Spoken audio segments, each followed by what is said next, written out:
नमस्कार दोस्तों, आप सभी का एक बार फिर से स्वागत है आपके अपने YouTube channel CG job education में। आज हम एक नया चैप्टर स्टार्ट करने वाले हैं। हीट और ट्रांसफ़र के सारे आपके कॉन्सेप्ट जो है पढ़ा दिए गए हैं और उससे संबंधित महत्वपूर्ण एमसीक्यू भी करा दिया गया है, ठीक है? आज हम जो है देखेंगे क्लास नंबर 14 के अंतर्गत ये आपका यूनिट 9 है ना? ये आपका इकाई 9 है जिसमें अपन पढ़ेंगे प्रकाश के बारे में, ठीक है? यूनिट 9 के अंतर्गत हम पढ़ेंगे प्रकाश के बारे में और बहुत ही इम्पोर्टेंट चैप्टर है दोस्तों। इसमें से क्वेश्चन आपको 2 क्वेश्चन ज़रूर देखने को मिलेगा, तो बिल्कुल अच्छे से ध्यान देंगे सभी। चलिएगा बिना किसी देर के हुए शुरू करते हैं। सबको बहुत-बहुत गुड इवनिंग।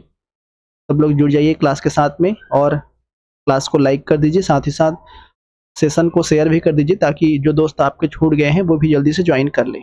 चलिए दोस्तों स्टार्ट करते हैं आज का हमारा नया सेशन।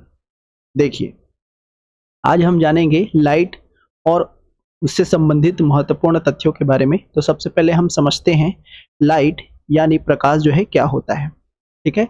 प्रकाश क्या है? एक प्रकार की एनर्जी है, एक प्रकार की ऊर्जा है जो किस फॉर्म में रहता है?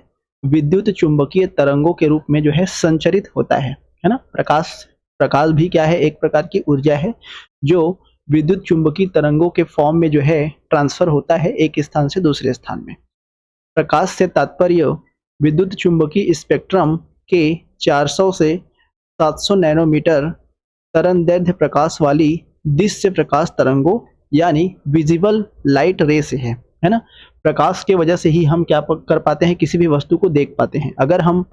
अगर हम इस प्रकाश को किसी प्रिज्म के अंदर से गुजारते हैं तो वे 7 रंगों में विभक्त हो जाती है और इसकी जो तरंगदैर्ध्य रहती है वो 400 नैनोमीटर से 700 नैनोमीटर के बीच में जो है शो होती है। मतलब इसके बीच में जो भी तरंगदैर्ध्य रहेगी वही दृश्य प्रकाश तरंग जो है कहलाती है। दृश्य प्रकाश तरंग का जो है तरंगदैर्ध्य है, ठीक है?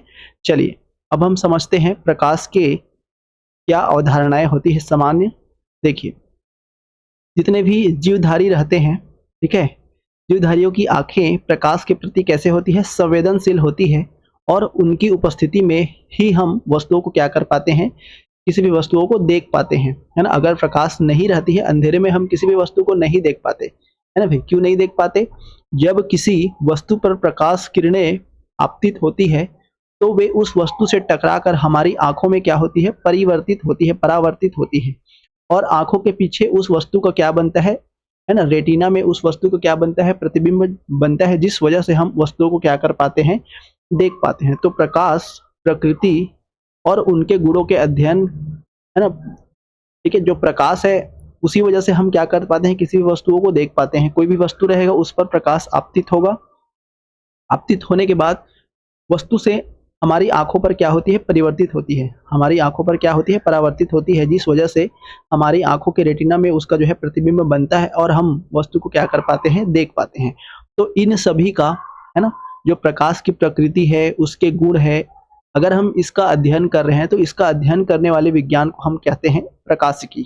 मतलब प्रकाशिकी विज्ञान की वह शाखा है जिसके अंतर्गत हम प्रकाश की प्रकृति और उसके गुणों के बारे में क्या करते हैं? अध्ययन करते हैं। इसको हम प्रकाशिकी बोलते हैं, ऑप्टिक्स इसको जो है कहा जाता है। तो ये हो गई प्रकाश की सामान्य अवधारणा और प्रकाश का जो है महत्वपूर्ण तथ्य। अब आइए समझते हैं प्रकाश के स्रोत जो है कौन-कौन से हैं, सोर्सेस ऑफ लाइट्स क्या-क्या चीजें होती हैं, ठीक है? देखिए, जो सोर्सेस ऑफ लाइट है मतलब कौन-कौन से ऐसे सोर्स हैं जहाँ से जो है प्रकाश होती है। तो इसमें देखिए सबसे पहला आता है प्रदीप्त वस्तुएं, दूसरा आता है अदीप्त वस्तुएं, तीसरा आता है पारदर्शक वस्तुएं और चौथा आता है अर्धपारदर्शक पारदर्शक वस्तुएं और पांचवा आता है अपारदर्शक वस्तुएं। तो ये सारे के सारे क्या है? प्रकाश के सोर्सेस हैं, प्रकाश के स्रोत हैं, प्रकाशीय स्रोत हैं, ठीक है? चलिए समझते हैं एक-एक करके क्या-क्या चीजें होती है। सबसे पहले हम देखते हैं प्रदीप्त वस्तुओं के बारे में। प्रदीप्त वस्तुएं क्या होती है? ऐसी वस्तुएं जो स्वयं के प्रकाश से क्या होती है? प्रकाशित होती है ना? मतलब प्रदीप्त मतलब खुद में विद्यमान रहेगा प्रकाश, स्वयं के प्रकाश से वो क्या होती है? प्रकाशित होती है। ऐसी वस्तुओं को हम कहते हैं प्रदीप्त वस्तुएं। जैसे फॉर एग्जाम्पल के लिए सूर्य, है ना? सूर्य चमकता है, स्वयं के प्रकाश से चमकता है, तो ये किस में आएगी? प्रदीप्त वस्तुओं में आएगी। बल्ब है, मोमबत्ती है, ये सारी की सारी जो क्या करती है? एनर्जी पैदा करती है, प्रकाश पैदा करती है, प्रकाश जिसमें से निकलती है, वो सारी की सारी जो है प्रदीप्त वस्तुओं के अंतर्गत जो है आएंगी। दूसरा आता है अदीप्त वस्तुएं। प्रकाश की उपस्थिति में दिखाई देने वाली वस्तुएं अप्रदीप्त वस्तुएं या अदीप्त वस्तुएं कहलाती है, क्योंकि इनमें स्वयं कोई प्रकाश नहीं होता है, जैसे हमारे आसपास की वस्तुएं, चंद्रमा आदि, है ना भाई। अदीप्त वस्तु किसको बोलते हैं? जो दूसरे, है ना, कोई भी दूसरा प्रदीप्त वस्तु रहेगा, उनका प्रकाश जो है उस वस्तु पर पड़ेगा और उस वस्तु से परावर्तित होकर के हमारी आंखों में पड़ेगी, जिसकी वजह से वो वस्तु हमको दिखाई देगी। तो जिनका खुद का कोई प्रकाश नहीं होता, जो दूसरों के प्रकाश से प्रकाशित होता है, ऐसी वस्तुओं को हम अदीप्त वस्तु जो है कहते हैं। जैसे हमारे जितने भी आसपास की वस्तुएं हैं, है ना, उसमें सूर्य का प्रकाश पड़ता है, जिस वजह से हम उसको देख पाते हैं। जैसे चंद्रमा है ना, चंद्रमा में भी कोई प्रकाश नहीं होता, सूर्य के प्रकाश की वजह से चंद्रमा क्या होने लगती है? चमकने लगती है और हमको दिखाई देता है कि चंद्रमा में प्रकाश विद्यमान है। ठीक है, चलिए इसके बाद आगे समझते हैं। तो ये दूसरा हो जाएगा अदीप्त वस्तुएं। तीसरा आता है पारदर्शक वस्तुएं। तीसरा आता है पारदर्शक वस्तुएं। जिन वस्तुओं से होकर प्रकाश की किरणें जो है सीधी अथवा आर पर निकल जाती है, ऐसी वस्तुओं को हम पारदर्शक वस्तुएं कहते हैं। जैसे कांच, है ना, ऐसी वस्तु होती है जिसमें प्रकाश किरणें क्या हो जाती है? आर पार निकल जाती है, सीधे निकल जाती है। उन वस्तुओं को हम पारदर्शी वस्तुएं कहते हैं। जैसे कांच है ना भाई। अर्धपारदर्शी, अर्धपारदर्शी वस्तु में क्या होती है? ऐसी वस्तुएं जिनमें जो प्रकाश होता है उसका कुछ भाग जो है उस वस्तु के द्वारा अवशोषित कर लिया जाता है और कुछ भाग जो है उससे बाहर हो करके निकल जाती है। तो ऐसी वस्तुओं को हम कहते हैं अपारदर्शी वस्तुएं। जैसे तेल से भीगा हुआ कागज, प्लास्टिक वगैरह रहता है, पॉलीथीन वगैरह, है ना, ये सभी की सभी अर्धपारदर्शक वस्तुओं के अंतर्गत आती है। चलिए इसके बाद समझते हैं अपारदर्शक वस्तुएं, है ना, मतलब ऐसी वस्तुएं जिनमें प्रकाश की किरणें बिल्कुल भी आर पार जो है नहीं गुजर सकती, उन वस्तुओं को हम कहते हैं अपारदर्शी वस्तुएं, अपारदर्शक वस्तुएं। जैसे पत्थर है, ईंट है, बालू है ना, ये सारी की सारी चीजें जो है अपारदर्शी वस्तुओं के अंतर्गत आती है। तो ये प्रकाश के कुछ सोर्सेस है, प्रकाशीय स्रोत हैं जो महत्वपूर्ण है। आपके सिलेबस में भी ये चीजें जो है दी गई है, तो इनको आप लोग अच्छे से समझ जाइएगा। ठीक है, बहुत बेसिक है, तो कोई दिक्कत वाली बात नहीं है। इसके बाद हम समझते हैं प्रॉपर्टीज ऑफ लाइट। प्रकाश के कौन कौन से गुणधर्म होते हैं, क्या क्या ये गुणधर्म व्यक्त करते हैं, इनके बारे में हम समझते हैं। तो सबसे पहला गुणधर्म आता है हमारा, प्रकाश जो है सरल रेखा में क्या होता है? गति करता है ना भाई। कोई भी प्रकाश है वो क्या करता है? सीधी रेखा पे गतिमान होता है, सरल रेखा में गति करता है। प्रकाश के इसी गुण के कारण से जो सूर्य ग्रहण होता है, सोलर इलिप्स, और चंद्र ग्रहण होता है, ये सारी की सारी भौगोलिक घटनाएं जो है इसी के वजह से जो है संपन्न होती है ना भाई। प्रकाश जो है सीधी रेखा में गति करता है, जिस वजह से सूर्य ग्रहण और चंद्र ग्रहण जैसी घटनाएं, भौगोलिक घटनाएं जो है व्यक्त होती है, संचालित जो है होती है। दूसरा आता है प्रकाश क्या है? एक तरंग है, वेव है, तथा उसमें क्या होती है? पार्टिकल्स होती है। मतलब ये दोहरी प्रकृति यानी डबल नेचर को ये क्या करती है? प्रदर्शित करती है ना भाई। प्रकाश क्या है? प्रकाश एक तरंग भी है, साथ ही साथ इसमें कुछ पार्टिकल्स भी होते हैं। मतलब तरंग के साथ साथ इसमें कण की भी प्रवृत्ति जो है होती है। तो इस वजह से इसकी दोहरी प्रवृत्ति के कारण इसको प्रकाश का जो है डबल नेचर या दोहरी प्रकृति जो है कहा जाता है। ठीक है, तीसरा हमारा क्या गुणधर्म हो जाएगा? विद्युत चुंबकीय तरंगे होने के कारण प्रकाश जो है बिना किसी माध्यम के भी गति कर सकता है ना भाई। प्रकाश को गति करने के लिए किसी भी प्रकार के माध्यम की कोई आवश्यकता नहीं होती है। आप देखे होंगे सूर्य से हमारी धरती तक जब प्रकाश पहुंचती है तो अंतरिक्ष में क्या है? निर्वात है, किसी भी प्रकार का कोई भी माध्यम उपस्थित नहीं है, लेकिन फिर भी प्रकाश जो है किस फॉर्म में? विद्युत चुंबकीय तरंगों के फॉर्म में होने के कारण से वो हमारी धरती तक क्या हो जाती है? पहुंच जाती है। मतलब प्रकाश को जो है किसी भी प्रकार के माध्यम की कोई आवश्यकता नहीं होती गति करने के लिए। एक माध्यम से दूसरे माध्यम में गति करने पर प्रकाश की चाल और तरंग दैर्ध्य में क्या होता है? परिवर्तन होता है, परंतु उसकी आवृत्ति जो है अपरिवर्तित रहती है। अगर प्रकाश जो है किसी एक माध्यम से दूसरे माध्यम में गति कर रहा है तो उस कंडीशन में उसकी चाल और उसकी तरंग दैर्ध्य में परिवर्तन हो सकता है, लेकिन उसका जो आवृत्ति रहता है, उसकी जो फ्रीक्वेंसी रहती है, उसमें कोई भी किसी भी प्रकार की चेंज, किसी भी प्रकार का परिवर्तन जो है नहीं होता है। ठीक है, तो ये कुछ महत्वपूर्ण गुण हो जाएंगे प्रकाश के। अब इसके बाद समझते हैं विभिन्न माध्यमों में प्रकाश की जो चाल है, प्रकाश का जो स्पीड है, स्पीड ऑफ लाइट है, वो किस तरीके से होता है। स्पीड ऑफ लाइट, तो आइए समझते हैं विभिन्न माध्यमों में प्रकाश की चाल यदि हमको मीटर पर सेकंड में अगर हमको दिया गया है ना, तो देखिए सबसे पहले हम देखते हैं निर्वात में। तो आप सभी जानते हैं प्रकाश को पृथ्वी तक पहुंचने में कितना समय लगता है, 3 × 10⁸ मीटर पर सेकंड लगता है। मतलब निर्वात में प्रकाश की चाल कितनी है, 3 × 10⁸ मीटर पर सेकंड। यदि कांच है उस कंडीशन में 2 × 10⁸ मीटर पर सेकंड इसकी जो है प्रकाश की जो है चाल होती है। अगर जल में ये गति, अगर ये जल में जो है प्रकाश जो है जा रहा है, तो उस कंडीशन में 2.25 × 10⁸ मीटर पर सेकंड इसकी क्या होती है, चाल जो है होती है।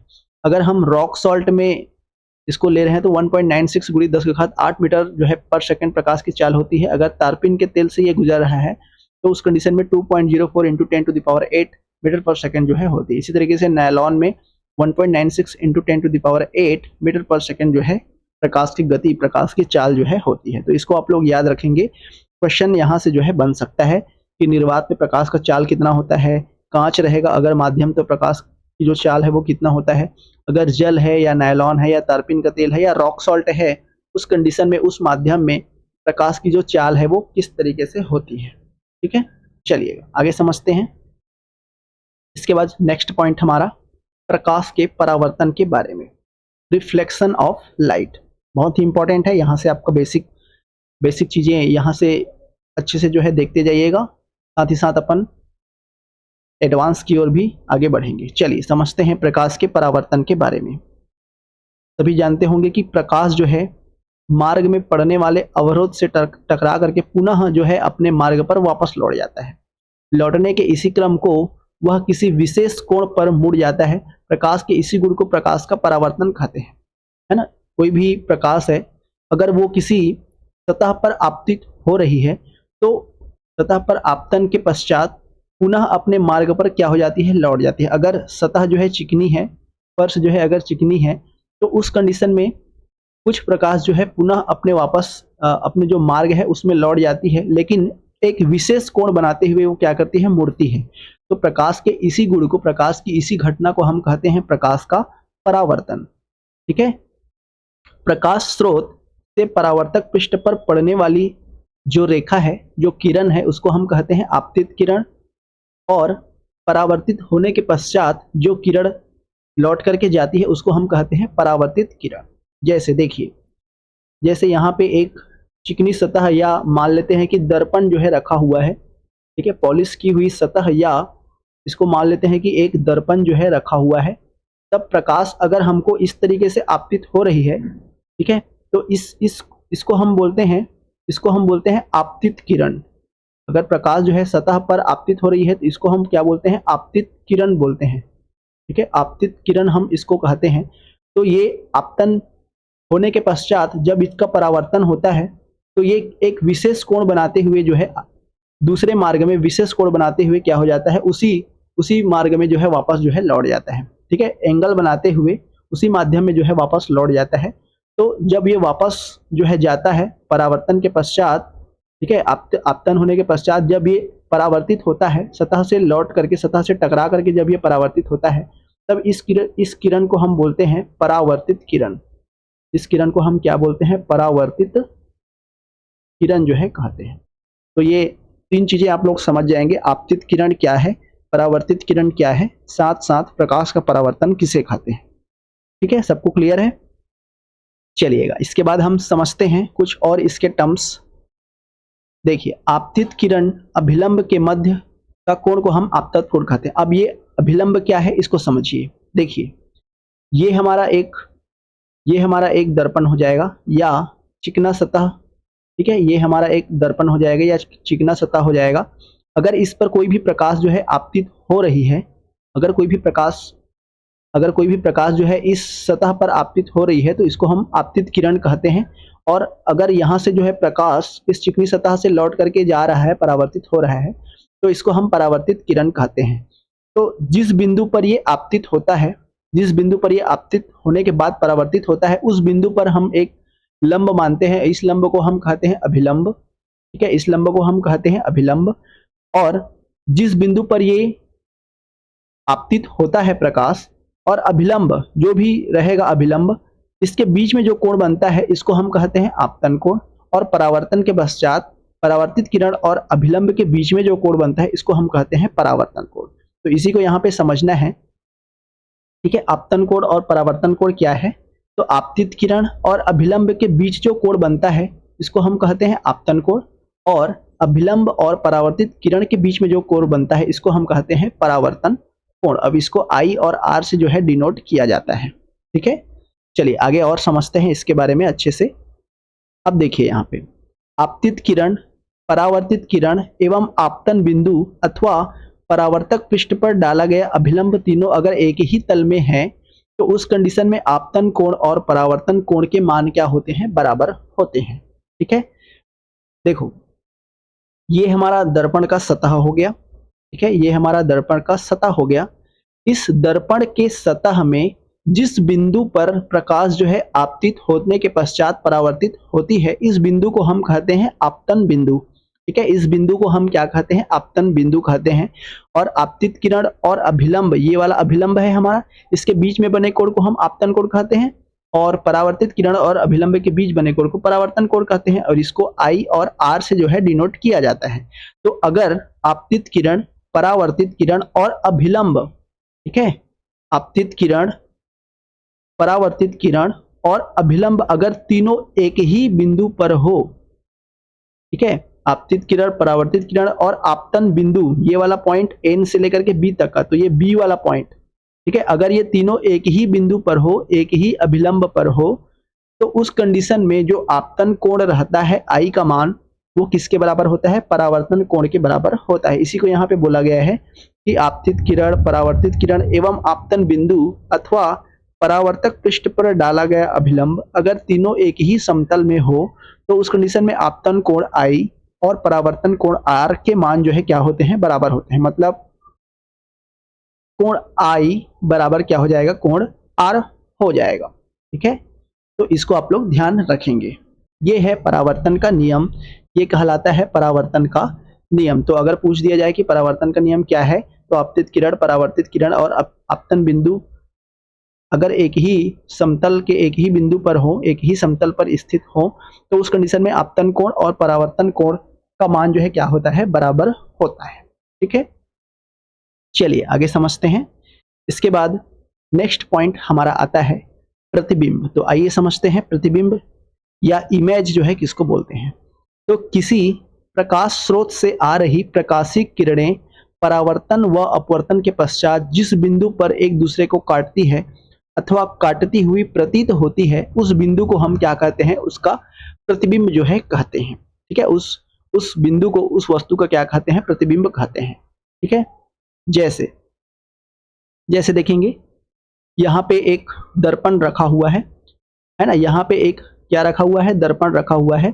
तो यहाँ पे वस्तु जो है आपतित होती है इस तरीके से और यहाँ से कुछ उसके प्रकाश जो है परावर्तित हो जाती है।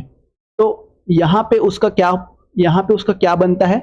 यहाँ पे उस वस्तु का क्या बनता है? उस वस्तु का यहाँ पे पीछे साइड में क्या बनता है? प्रतिबिंब बनता है। तो इसी को बोला जा रहा है कि किसी स्रोत से आ रही प्रकाशीय किरणें परावर्तन व अपवर्तन के पश्चात जिस बिंदु पर एक दूसरे को काटती है अथवा काटती हुई प्रतीत होती है, उस बिंदु को, उस वस्तु का क्या कहते हैं? प्रतिबिंब कहते हैं। और आगे समझेंगे तो ये स्पष्ट हो जाएगा।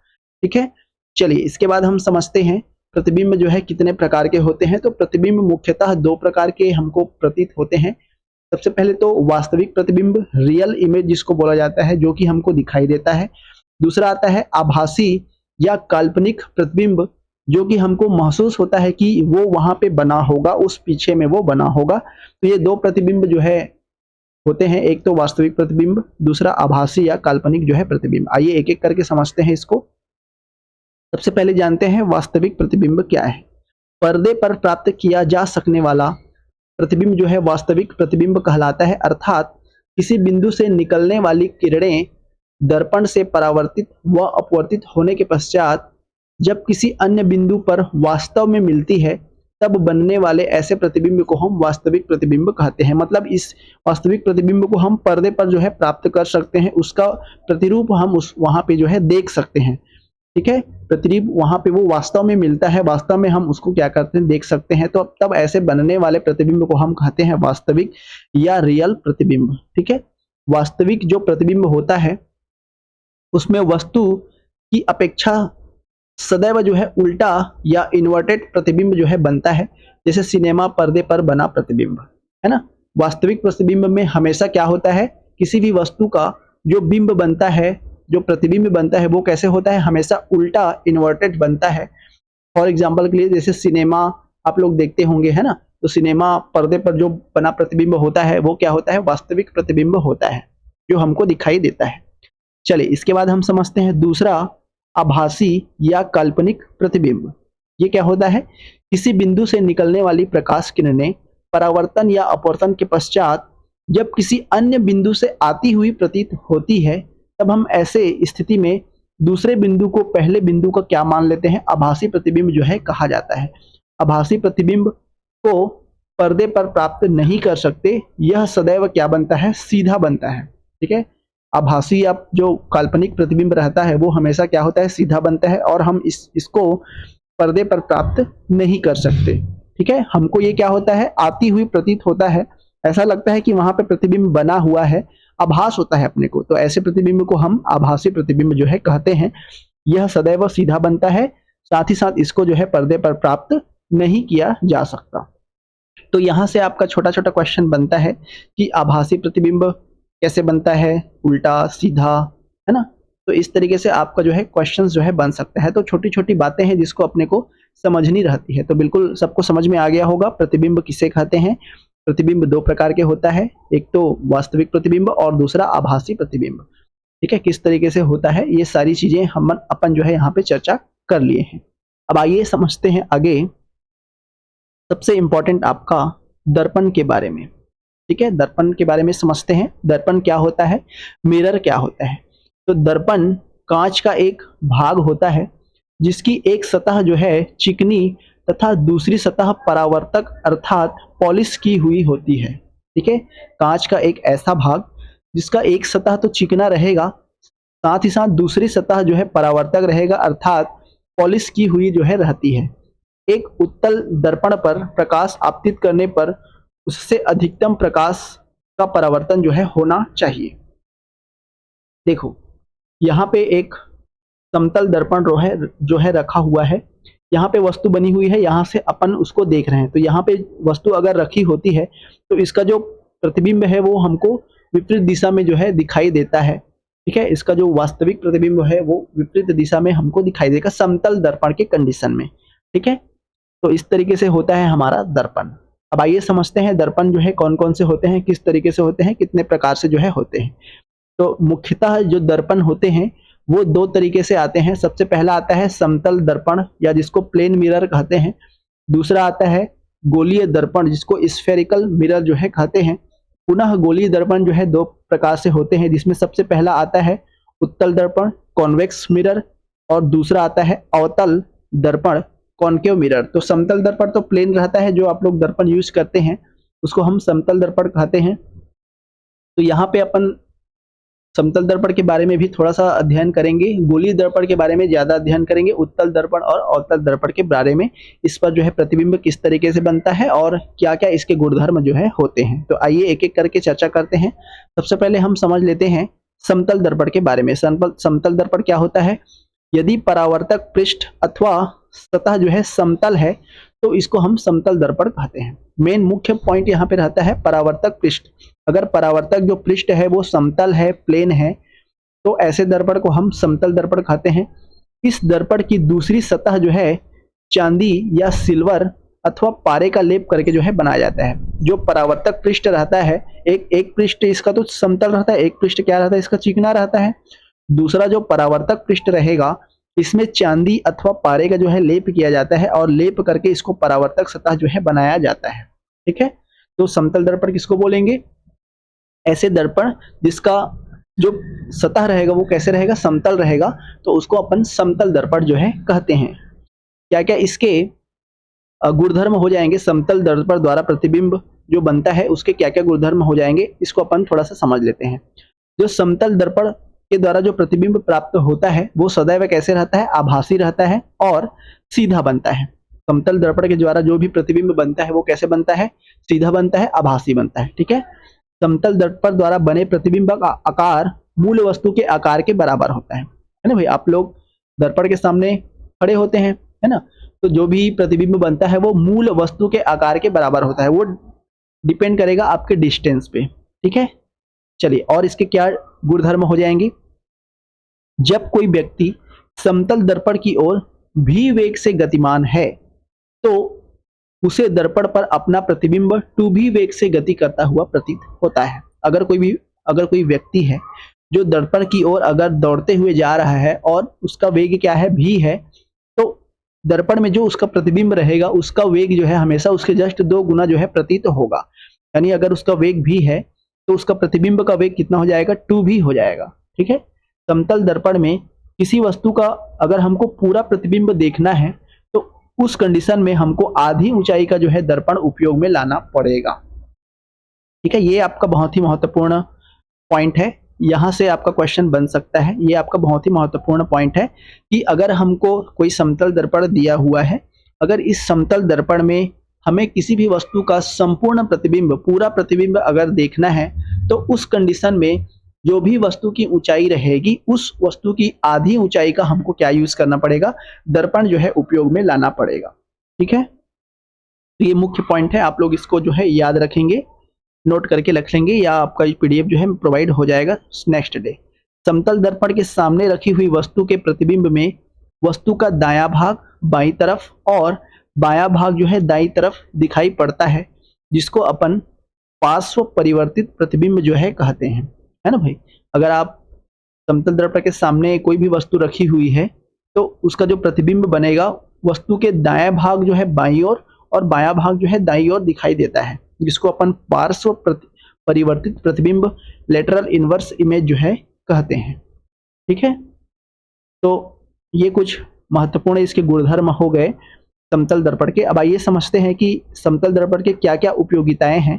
तो सबसे पहला, सामान्यतः इसका प्रयोग जो है दैनिक जीवन में दर्पण के रूप में करते हैं, है ना? आप सभी के घरों में देखे होंगे दर्पण लगी होती है, वे सभी दर्पण समतल दर्पण के रूप में आते हैं, समतल दर्पण जो है होते हैं। समतल दर्पण का उपयोग बहुदर्शी एवं परिदर्शी के रूप में भी किया जाता है। बहुदर्शी में क्या होता है? 2 अथवा 2 से अधिक समतल दर्पण एक दूसरे के एक निश्चित कोण पर झुके हुए रहते हैं ताकि वे एक साथ एक से अधिक वस्तुओं के प्रतिबिंब को क्या कर सके? दिखा सके। परिदर्शी में क्या होता है? दृष्टि रेखा से भिन्न स्तर पर अथवा दिशा में स्थित वस्तुओं को देखने के लिए जो है इसका उपयोग किया जाता है। सामान्यतः जो पनडुब्बियां वगैरह होती है उसमें परिदर्शी का जो है उपयोग हम करते हैं। तो यहाँ से आपका मुख्य पॉइंट आप लोग समझ जाइएगा कि समतल दर्पण का यूज जो है परिदर्शी और बहुदर्शी में जो है किया जाता है और सामान्य दैनिक जीवन में दर्पण के रूप में इसका उपयोग हम करते हैं। चलिए आगे समझते हैं।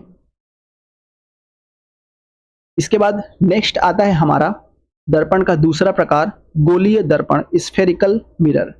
अब आइए समझते हैं स्फेरिकल मिरर या गोलीय दर्पण क्या होता है। ऐसा दर्पण जिसकी परावर्तक सतह एक खोखले गोले का भाग हो अथवा गोलाकार हो, है ना? ऐसा दर्पण जिसका जो सरफेस है, जिसका जो सतह है वो कैसा हो? गोलाकार हो, है ना? तो इसको हम कहते हैं गोलीय दर्पण। ठीक है, इसको हम क्या बोलते हैं? गोलीय दर्पण कहते हैं। गोलीय दर्पण सामान्यतः कांच के एक टुकड़े पर चांदी या सिल्वर का लेप लगा करके जो है बनाया जाता है। ठीक है, एक सतह इसका क्या रहेगा? चिकना रहेगा और दूसरा सतह जो गोलीय सतह रहेगा वो कैसा रहेगा? इसमें चांदी का हम लेप कर देते हैं, वो परावर्तक सतह जो है बन जाता है। ठीक है, गोलीय दर्पण जो होता है वो मुख्यतः 2 प्रकार के दर्पण बनाते हैं। कौन कौन से दो प्रकार के दर्पण बनाते हैं? सबसे पहला दर्पण बनता है उसमें उत्तल दर्पण और दूसरा बनता है अवतल दर्पण। ठीक है, दो मुख्य दर्पण इससे बनते हैं। कौन कौन से? उत्तल दर्पण और दूसरा अवतल दर्पण। एक एक करके समझते हैं। सबसे पहले हम जानते हैं उत्तल दर्पण, जिसको अपन कॉन्वेक्स मिरर भी कहते हैं। क्या होता है? वह गोलीय दर्पण जिसकी बाह्य सतह उभरी हुई रहती है ना भाई? बाह्य सतह क्या होती है? उभरी हुई रहती है। ऐसे दर्पण को हम कहते हैं उत्तल दर्पण। ठीक है, बाह्य सतह क्या होती है? उभरी हुई रहती है। ऐसे दर्पण को हम क्या कहते हैं? उत्तल दर्पण जो है कहते हैं। इसकी आंतरिक सतह को क्या किया जाता है? लेपित या पॉलिश किया जाता है। यह दर्पण अनंत से आने वाली प्रकाश किरणों को फैलाता है। इसका जो आंतरिक सतह रहेगा, ये वाला जो सतह रहेगा, इसको हम पॉलिश करते हैं। ठीक है, ये वाला इसका परावर्तक सतह हो जाएगा। यहाँ से कोई भी किरणें जो है परावर्तित होती है, तो इसका यूज हम दर्पण जो है अनंत से आने वाली किरणों को ये क्या कर देती है? फैला देती है। इसे अपसारी दर्पण, डाइवर्जिंग मिरर भी कहा जाता है। ध्यान रखेंगे, उत्तल दर्पण क्या है? ऐसा दर्पण जिसकी बाह्य सतह जो है उभरी हुई रहती है। ठीक है, जिसकी बाह्य सतह जो है उभरी हुई रहती है और इसके आंतरिक सतह को हम क्या कर देते हैं? लेप कर देते हैं। ठीक है, इसकी आंतरिक सतह को हम क्या कर देते हैं? लेप कर देते हैं। तो ऐसे दर्पण को हम क्या कहते हैं? उत्तल दर्पण कहते हैं। और ये जो दर्पण होता है वो अनंत से आने वाली प्रकाश किरणों को क्या कर देती है? बिखरा देती है, फैला देती है। इस वजह से इस दर्पण को हम अपसारी दर्पण, डाइवर्जिंग मिरर भी कहते हैं। ठीक है, इस वजह से इस दर्पण को हम अपसारी दर्पण या डाइवर्जिंग मिरर भी कहा जाता है। तो ये हो गया आपका उत्तल दर्पण, कॉन्वेक्स मिरर। चलिए आगे समझते हैं उत्तल दर्पण के क्या क्या चीजें उपयोगिता है, क्या क्या उपयोग है उत्तल दर्पण के, इसके बारे में हम समझते हैं। तो जितने भी स्कूटर हैं, मोटर कार हैं, बस हैं आदि में पीछे के वाहनों को अथवा दृश्य है ना, पीछे के वाहनों को देखने के लिए प्रयुक्त जो साइड मिरर अथवा रियर व्यू मिरर होती है, उसमें जो है उत्तल दर्पण का यूज जो है किया जाता है। ठीक है, जितने भी आप लोग स्कूटर, मोटर कार, बस ये सब देखे होंगे, उसमें साइड मिरर के रूप में जो है उत्तल दर्पण का जो है उपयोग किया जाता है। स्ट्रीट लैंप्स में इसका यूज हम करते हैं, क्योंकि इनका जो क्षेत्र है वो अत्यधिक विस्तृत होता है। जो स्ट्रीट लैंप रहता है ना, इसमें ये प्रकाश को क्या कर देता है? फैला देता है, डाइवर्जेंट जो है कर देता है। इस वजह से इसका उपयोग हम स्ट्रीट लैंपों में करते हैं। दूसरा आता है इसके बाद अवतल दर्पण, कॉनकेव मिरर। इसमें क्या होता है? ऐसा दर्पण जिसका परावर्तक पृष्ठ जो है अंदर की ओर झुका हुआ रहता है अथवा वक्रित हो, उसको हम अवतल दर्पण जो है कहते हैं। इसका बाह्य भाग जो है लेपित रहता है, इस तरीके से रहेगा। अब हम इसको क्या करेंगे? इसके बाह्य भाग को हम लेपित कर देंगे। ठीक है, इसके बाह्य भाग को हम क्या कर देंगे? लेपित कर देंगे। उसमें क्या होता था? आंतरिक भाग इस तरीके से लेपित रहता था इसका। इसमें क्या होता है? बाह्य भाग को हम क्या कर देते हैं? लेपित कर देते हैं। तब ऐसे दर्पण को हम कहते हैं, ऐसे दर्पण को हम कहते हैं अवतल दर्पण। ठीक है, ऐसे दर्पण को हम कहते हैं अवतल दर्पण। ठीक है, इस तरीके से भी आप लोग बना सकते हैं इसका इमेज ऐसे। ठीक है, चलिए आगे समझते हैं। इसके बाद अवतल दर्पण के मुख्यतः क्या क्या उपयोग हैं?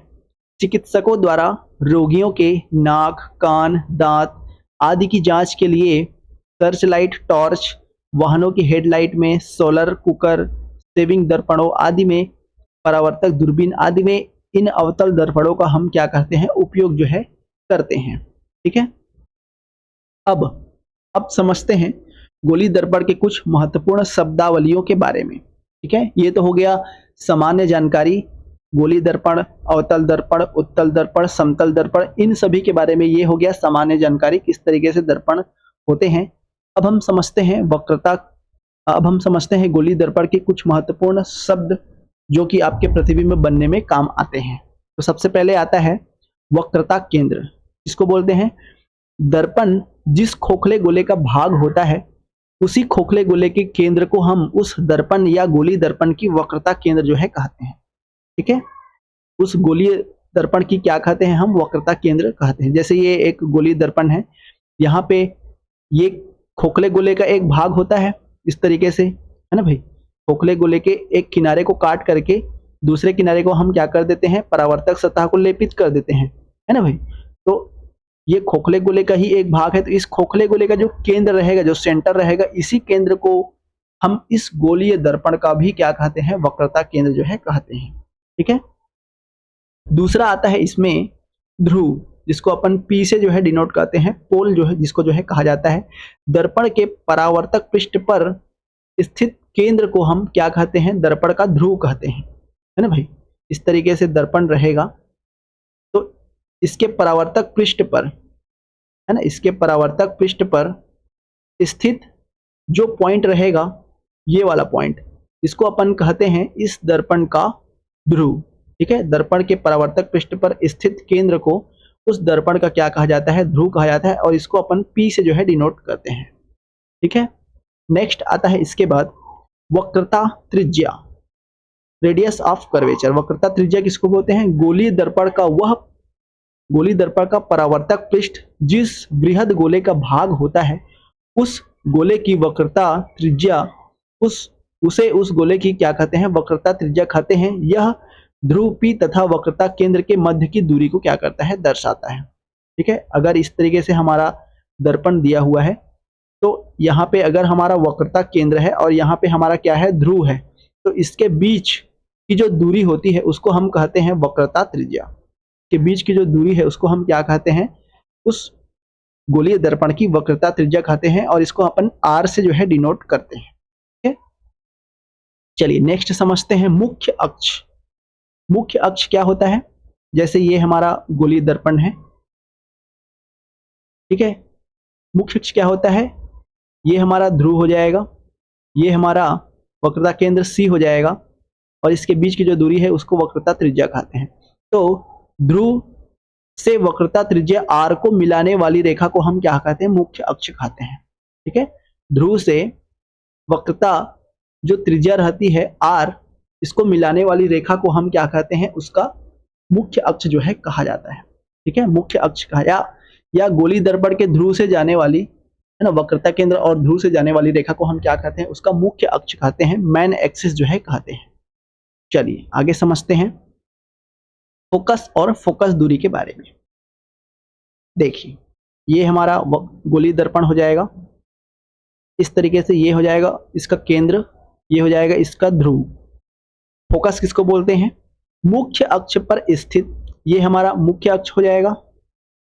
ठीक है। मेन एक्सिस, इसको कुछ भी नाम दे देते हैं, A और B नाम दे देते हैं। ठीक है। ये हमारा मुख्य अक्ष हो जाएगा, वक्रता केंद्र और ध्रुव को मिलाने वाली रेखा मुख्य अक्ष कहलाती है, ये हमारा मुख्य अक्ष हो जाएगा।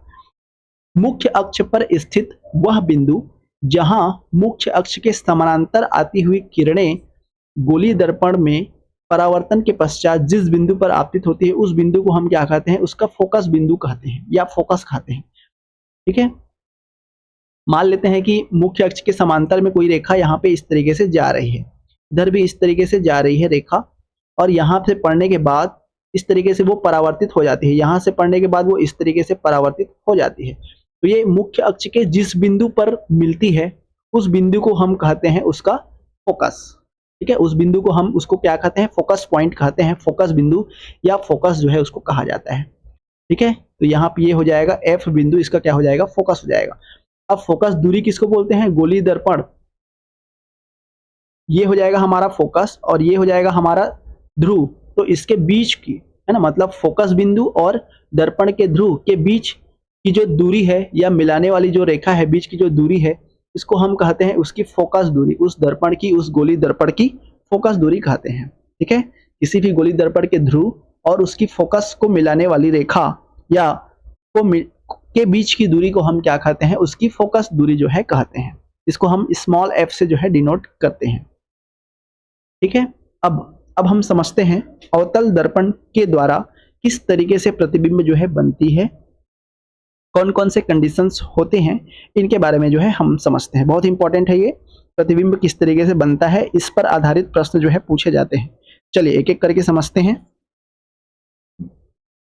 देखिए सबसे पहला कंडीशन आता है, अगर वस्तु जो है अनंत पर रखी हो। ठीक है। अवतल दर्पण पर ये प्रतिबिंब जो है बन रहा है, अगर वस्तु अनंत पर रखी है, उस कंडीशन में देखिए वस्तु जो है अनंत पर यहाँ पे रखा हुआ है, तो सबसे पहले मुख्य अक्ष के समांतर एक रेखा आएगी। और अगर आप लोग जानते हैं कि मुख्य अक्ष के समांतर अगर कोई रेखा जाती है तो वो परावर्तित होने के पश्चात मुख्य अक्ष के जिस बिंदु पर मिलती है उसको हम फोकस बिंदु कहते हैं। तो ये यहाँ पे परावर्तन के पश्चात इस फोकस बिंदु पर ये मिलती है। इसी तरीके से दूसरी रेखा इस तरीके से आती है और ये भी परावर्तन के पश्चात कहाँ पे बनती है, ये भी परावर्तन के पश्चात फोकस बिंदु पर मिलती है। तो अगर वस्तु जो है अनंत पर रखी हुई है उस कंडीशन में जो इसका प्रतिबिंब बनेगा वो कहाँ पे बनेगा, फोकस में बनेगा। ठीक है, उस कंडीशन में इसका जो प्रतिबिंब बनता है वो कहाँ पे बनता है, फोकस में बनता है। ठीक है, जो इसका प्रतिबिंब बनता है वो कहाँ पे बनता है, फोकस यानी F पर जो है इसका प्रतिबिंब बनता है। साथ ही साथ इसके जो प्रतिबिंब का आकार है वो कैसा होता है, बहुत ही छोटा होता है, या बिंदु आकार का जिसको अपन कह सकते हैं, बिंदु आकार का इसका जो प्रतिबिंब है वो बनता है, बहुत ही छोटा बनता है, बिंदु आकार का बनता है। साथ ही साथ अवतल दर्पण है, तो इसका जो प्रतिबिंब रहता है वो कैसे बनता है, वास्तविक प्रतिबिंब बनता है। इसका जो प्रतिबिंब बनता है वो कैसे बनता है, वास्तविक प्रतिबिंब बनता है। और कैसे बनता है, उल्टा बनता है। ठीक है, तो आप लोग यहाँ पे 3 चीजें आपको याद रखनी है। अगर वस्तु जो है अनंत पर रखी हुई है तो उस कंडीशन में अनंत पर रखने पर वस्तु का जो प्रतिबिंब है वो कैसे बनता है, फोकस पर बनता है। कैसे बनता है, बिंदु आकार का बनता है। साथ ही साथ वास्तविक और उल्टा जो है बनता है। ठीक है, तो ये पहला कंडीशन आ गया। अब दूसरा कंडीशन देखते हैं, कंडीशन नंबर बी देखते हैं। अगर वस्तु जो है सी से दूर हो, है ना, अगर वस्तु जो है वक्रता केंद्र से दूर हो, ठीक है, अगर वस्तु जो है वक्रता केंद्र से दूर हो, उस कंडीशन में इसका प्रतिबिंब जो है कहां पर बनेगा। तो अगर ये वक्रता केंद्र से दूर है ना भाई, अगर ये वक्रता केंद्र से दूर है उस कंडीशन में पहला तो प्रकाश जाएगा इस तरीके से सीधा, जो कि मुख्य अक्ष के समांतर। अगर मुख्य अक्ष के समांतर जाता है तो यही सी बात है कि वो फोकस से होकर के गुजरेगी, इस पॉइंट से होकर के गुजरेगी। तो एक रेखा गुजर गई। दूसरी रेखा क्या करती है, वक्रता केंद्र से होकर के जाती है, उस गोली दर्पण के वक्रता केंद्र से होकर के जाती है, और वक्रता केंद्र से होकर के जाने के बाद पुनः उसी दिशा में क्या हो जाती है, वापस लौट जाती है। ठीक है, तो पुनः उसी दिशा में वापस लौट जाती है। तो यहाँ पे ये दोनों एक दूसरे को क्या कर रही है, प्रतिच्छेद कर रही है। तो यहाँ पे इसका जो है प्रतिबिंब हमको प्राप्त होता है। तो अगर ये सी से दूर अगर वस्तु को रखे गए हैं, है ना, अगर वक्रता केंद्र से दूर जो है कोई भी वस्तु रखी गई है, या इसको हम बोल सकते हैं अनंत और वक्रता केंद्र सी के बीच में अगर कोई वस्तु रखी हुई है, ठीक है, वक्रता केंद्र और अनंत के बीच में अगर कोई वस्तु रखी हुई है, तब उसका जो प्रतिबिंब होता है वो कैसे बनता है, वक्रता केंद्र और फोकस के बीच में बनता है। ठीक है, उसका प्रतिबिंब कैसे बनता है, वक्रता केंद्र और फोकस के बीच में बनता है। F और C के बीच में इसका जो है प्रतिबिंब है वो प्राप्त होता है। कैसे बनता है, ये वस्तु से छोटा बनता है। ठीक है, वस्तु से छोटा बनता है। और कैसे बनता है, वास्तविक बनता है, और कैसे बनता है, उल्टा जो है बनता है।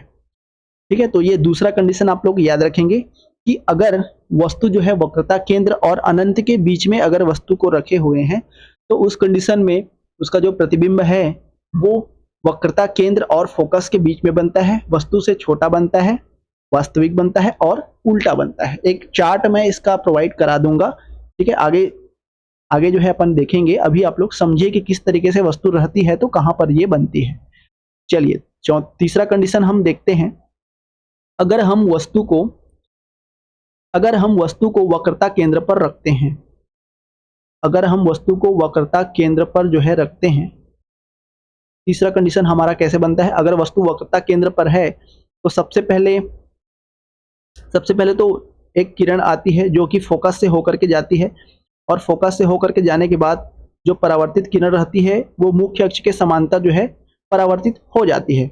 दूसरी किरण वस्तु से निकलती है जो कि परावर्तक सतह पर टकराती है मुख्य अक्ष के समांतर, और ये मुख्य अक्ष के बिंदु F पर यानी फोकस पर जो है जाती है, और फोकस पर जाकर के ये परावर्तित हो जाती है। परावर्तन के पश्चात इस बिंदु पर ये टकराती है, तब इसका प्रतिबिंब कैसे बनता है? अगर वक्रता केंद्र पर वस्तु को रखे हुए हैं तब इसका जो प्रतिबिंब होता है वो वक्रता केंद्र पर ही बनता है। ठीक है, अगर वस्तु वक्रता केंद्र पर है तो उसका प्रतिबिंब भी वक्रता केंद्र पर ही बनता है। साथ ही साथ वस्तु के जो आकार है उसी के समान बनता है, मतलब समान आकार का बनता है इसका जो प्रतिबिंब है। और ये कैसे होता है? वास्तविक होता है और उल्टा जो है बनता है। ठीक है, वास्तविक होता है और उल्टा जो है बनता है। ये वस्तु है, ये उसका प्रतिबिंब है। तो अगर वक्रता केंद्र पर ही वस्तु को रखे हुए हैं तो उसका प्रतिबिंब जो बनेगा वो वक्रता केंद्र पर ही बनेगा, समान आकार का बनेगा, वास्तविक बनेगा और उल्टा बनता है। चौथा कंडीशन हम देखते हैं, अगर हम वस्तु को वक्रता केंद्र और फोकस के बीच में रखे हुए हैं। ठीक है, अगर हमारा जो वस्तु है वो वक्रता केंद्र और फोकस के बीच में अगर रखा हुआ है, उस कंडीशन में एक प्रकाश यहाँ से जाती है, ये परावर्तित होकर के इस तरीके से जाएगी आगे। दूसरा प्रकाश जाती है जो कि परावर्तक सतह पर टकराती है और उसी दिशा में वापस लौट जाती है यहाँ पे। तो अगर हम इसको पीछे की तरफ इस तरीके से मिलाते हैं तो यहाँ पे हमारा वस्तु जो है बनता है। कैसे बनता है? अगर वस्तु को हम वक्रता केंद्र और फोकस के बीच में रखे हुए हैं तब जो वस्तु का प्रतिबिंब रहेगा वो कैसे बनेगा? वक्रता केंद्र C और अनंत के बीच में बनता है, या इसको वक्रता केंद्र से दूर भी बोल सकते हैं। ठीक है, कैसे बनता है प्रतिबिंब उसका? वक्रता केंद्र और अनंत के बीच में या वक्रता केंद्र से दूर बनता है इसका जो प्रतिबिंब है। ठीक है, C से दूर बनता है। कैसे बनता है? ये बड़ा, वस्तु से बड़ा, आवर्धित। ठीक है, वस्तु से बड़ा, आवर्धित और वास्तविक और उल्टा जो है बनता है। ठीक है, वास्तविक और उल्टा जो है बनता है। तो ये हो गया हमारा चौथा कंडीशन। पांचवा कंडीशन हम देखते हैं। पांचवा कंडीशन हमारा आता है जब वस्तु फोकस पर है, जब वस्तु को हम फोकस पर रखते हैं उस कंडीशन में देखिए, एक प्रकाश तो इधर से जाएगी इस तरीके से, जो आगे इस तरीके से चली जाती है। दूसरी प्रकाश परावर्तक पृष्ठ पर चलती है और पुनः उसी दिशा में वापस लौट जाती है। तो यहाँ से जो है एक प्रकाश जो है लौट जाती है। देख लीजिए दोनों जो है समांतर आ रहे हैं, मतलब अनंत में जाकर के कहीं ना कहीं पे ये मिलेगी। तो इसका जो प्रतिबिंब होता है वो कैसे बनता है? अनंत पर बनता है। अगर वस्तु को हम फोकस दूरी पर रखते हैं, फोकस पॉइंट पर रखते हैं, तो उसका जो प्रतिबिंब है वो अनंत पर बनता है। साथ ही साथ बहुत ज्यादा बड़ा बनता है, आवर्धित बनता है, वास्तविक और उल्टा बनता है। ठीक है, इधर बनेगा, आगे में जा करके बहुत ही बड़ा बनेगा, आवर्धित बनेगा और अनंत में बनेगा। ठीक है, पांचवा कंडीशन आता है जब वस्तु को हम फोकस दूरी और ध्रुव के बीच में रखते हैं। जब वस्तु को हम फोकस दूरी और ध्रुव के बीच में रखते हैं। अब देखिए ये पांचवा कंडीशन कैसे बनता है? जब वस्तु को हम P और F के बीच में, यानी यहाँ पे जब हम वस्तु को रखते हैं उस कंडीशन में एक प्रकाश P पर आपतित होगी और इस तरीके से परावर्तित हो जाएगी। दूसरी प्रकाश आगे जाएगी और पुनः उसी दिशा में वापस लौट जाएगी। तो ये पीछे की तरफ हम इसको आभास करते हैं। इसको जब हम आगे की ओर मिलाते हैं तो पीछे की तरफ एक आभास हमको बनता हुआ दिखाई देता है। तो यह वही कंडीशन है, मतलब अगर हम वस्तु को फोकस दूरी और ध्रुव के बीच में अगर हम रखते हैं वस्तु को, उस कंडीशन में जो इसका प्रतिबिंब बनता है वो जस्ट दर्पण के पीछे में हमको आभास होता है कि वहां पे प्रतिबिंब बना हुआ है। बहुत ही बड़ा बनता है, वस्तु से बड़ा बनता है, आवर्धित बनता है। साथ में ये वास्तविक न होकर के आभासी प्रतिबिंब बनाता है। ठीक है, आभासी प्रतिबिंब बनाता है और इसका जो प्रतिबिंब है वो उल्टा ना होकर के सीधा जो है बनता है। ठीक है, कब बनता है? जब वस्तु को फोकस और ध्रुव के बीच में जो है रखा जाता है। अब आइए समझते हैं इसके चार्ट के माध्यम से। देखिए, अनंत पर हम वस्तु को रखे थे तो फोकस पर बना था, अत्यधिक छोटा बना था, बिंदु आकार का बना था, वास्तविक और उल्टा बना था। अगर हम C से दूर उसको रखे हुए थे, मतलब अनंत से C के बीच में अगर हम रखे हुए थे तो फोकस और C के बीच में बना था, छोटा बना था, वास्तविक और उल्टा बना था। अगर हम वक्रता केंद्र पर ही वस्तु को रखे हुए थे तो उसका जो प्रतिबिंब है वो वक्रता केंद्र पर ही बना था, उसी के समान बना था, उसी के आकार का बना था, वास्तविक बना था और उल्टा बना था। अगर हम वक्रता केंद्र और फोकस के बीच में वस्तु की स्थिति को रखे हुए हैं, उस कंडीशन में जो प्रतिबिंब है वो कैसे बना था? अनंत और वक्रता केंद्र के बीच में या वक्रता केंद्र से दूर, आवर्धित, बड़ा, वास्तविक और उल्टा बना था। अगर हम फोकस पर रखे हुए हैं वस्तु को तो इसका जो प्रतिबिंब है वो अनंत पर बनता है, अत्यधिक आवर्धित बनता है, साथ ही साथ वास्तविक और उल्टा होता है। और यदि हम फोकस दूरी और ध्रुव के बीच में हम किसी भी वस्तु को रखते हैं तो जो उसका प्रतिबिंब है वो दर्पण के पीछे की तरफ हमको बनता हुआ प्रतीत होता है, आवर्धित होता है, बड़ा होता है, साथ ही साथ ये आभासी और सीधा बनता है। तो केवल एक ही कंडीशन में यहाँ पे आभासी और सीधा जो है दर्पण पर प्रतिबिंब प्राप्त होता है, जब हम वस्तु को फोकस और ध्रुव के बीच में जो है रखते हैं। तो ये चार्ट आप लोग याद रखेंगे। किस तरीके से बनाते हैं आप लोग खुद से बनाएंगे तो ज़्यादा अच्छे से क्लियर हो पाएगा। बाकी ये चार्ट आप लोग बिल्कुल याद रखेंगे, एक क्वेश्चन यहाँ से जरूर बनता है। ठीक है, चलिए अब समझते हैं नेक्स्ट पॉइंट। कुछ और महत्वपूर्ण पॉइंट्स यहाँ से बच गए, इसके बाद दर्पण वाला जो टॉपिक है वो खत्म हो जाएगा। इसके बाद अपन लेंस वाला टॉपिक स्टार्ट करेंगे। तो आइए समझते हैं दर्पण के कुछ महत्वपूर्ण टर्म्स में दर्पण सूत्र, जिसको अपन मिरर फॉर्मूला कहते हैं। अगर हमको गोली दर्पण दिया गया है, उस कंडीशन में दर्पण के ध्रुव से बिंदु की बीच की जो दूरी रहेगी, ठीक है, दर्पण के ध्रुव से जो वस्तु की दूरी रहेगी उसको अपन u से डिनोट करते हैं, प्रतिबिंब की जो दूरी रहेगी उसको अपन v से डिनोट करते हैं, और ध्रुव से मुख्य अक्ष की जो फोकस दूरी है उसको अपन f से डिनोट करते हैं। तो अगर हमको वस्तु की दूरी u, उसके प्रतिबिंब की दूरी v और उसकी फोकस दूरी f दिया हुआ है, तो इन तीनों में एक रिलेशन बनता है जिसको अपन दर्पण सूत्र जो है कहते हैं। और ये रिलेशन कैसे बनता है, 1/f बराबर 1/v प्लस 1/u, 1/f बराबर 1/v प्लस 1/u, ये हमारा एक सूत्र बनता है जिसको अपन मिरर फॉर्मूला दर्पण सूत्र जो है कहते हैं। ठीक है, उपयुक्त संबंध सभी गोलीय दर्पणों, अवतल एवं उत्तल दर्पणों के लिए तथा प्रतिबिंब की सभी स्थितियों के लिए ये क्या होता है, लागू होता है। ये जो फॉर्मूला है वो सभी गोलीय दर्पण मतलब उत्तल दर्पण और अवतल दर्पण के लिए लागू होता है। उनकी जो भी प्रतिबिंब की स्थितियां हैं उन सभी स्थितियों पर ये क्या होता है, लागू होता है। इसके बाद हम समझते हैं, बहुत ही इंपॉर्टेंट है, ये आपके न्यूमेरिकल्स यहाँ से बनते हैं, तो इस सूत्र को जो है याद रखेंगे सभी। दूसरा आता है आवर्धन, मैग्निफिकेशन जिसको अपन कहते हैं। किसी गोलीय दर्पण के लिए प्रतिबिंब की ऊंचाई और वस्तु की ऊंचाई के अनुपात को हम उसका आवर्धन कहते हैं, जिसको अपन कैपिटल एम से डिनोट करते हैं। कैपिटल एम बराबर हो जाएगा प्रतिबिंब की ऊंचाई, जो भी प्रतिबिंब रहेगी उसकी ऊंचाई, बटे जो भी वस्तु रहेगी उसकी ऊंचाई। ठीक है, तो आप लोग ऐसे ही लिखेंगे, प्रतिबिंब की ऊंचाई, प्रतिबिंब की ऊंचाई बटे जो भी वस्तु रहेगी उसकी ऊंचाई। इनके बीच का जो रेशियो रहता है, इनके बीच का जो अनुपात रहता है, इसको अपन कहते हैं किसी भी गोलीय दर्पण का आवर्धन, और इसको कैपिटल एम से जो है डिनोट किया जाता है। यदि एम का मान हमको धनात्मक दिया गया है तो जो प्रतिबिंब रहेगा वो सीधा बनेगा और आभासी बनेगा, और यदि एम का मान जो है वो ऋणात्मक है तो उस कंडीशन में प्रतिबिंब कैसे बनेगा, वास्तविक बनेगा और उल्टा बनेगा। ठीक है, अगर धनात्मक आया है एम की वैल्यू तो वो हमेशा आभासी प्रतिबिंब बनता है और सीधा बनता है, और यदि एम का मान, आवर्धन का मान यदि ऋणात्मक है, उस कंडीशन में जो प्रतिबिंब बनता है वो हमारा वास्तविक और उल्टा जो है प्रतिबिंब प्राप्त होता है। ठीक है, अब देखिए ये जो दर्पण का अपन सूत्र देखे हैं, ठीक है, ये जो मिरर फॉर्मूला अपन देखे हैं, यहाँ से आपका न्यूमेरिकल बनता है, आवर्धन से आपका न्यूमेरिकल पूछ सकता है। अब देखिए यहाँ पे जब हम न्यूमेरिकल को बनाते हैं तो हमारा एक पॉइंट जो है थोड़ा सा समझने में कठिनाई होती है, या वहीं पे आप लोग गलती करते हैं कि इसको हम प्लस लें या माइनस लें, ये नेगेटिव में आएगा या पॉजिटिव में आएगा।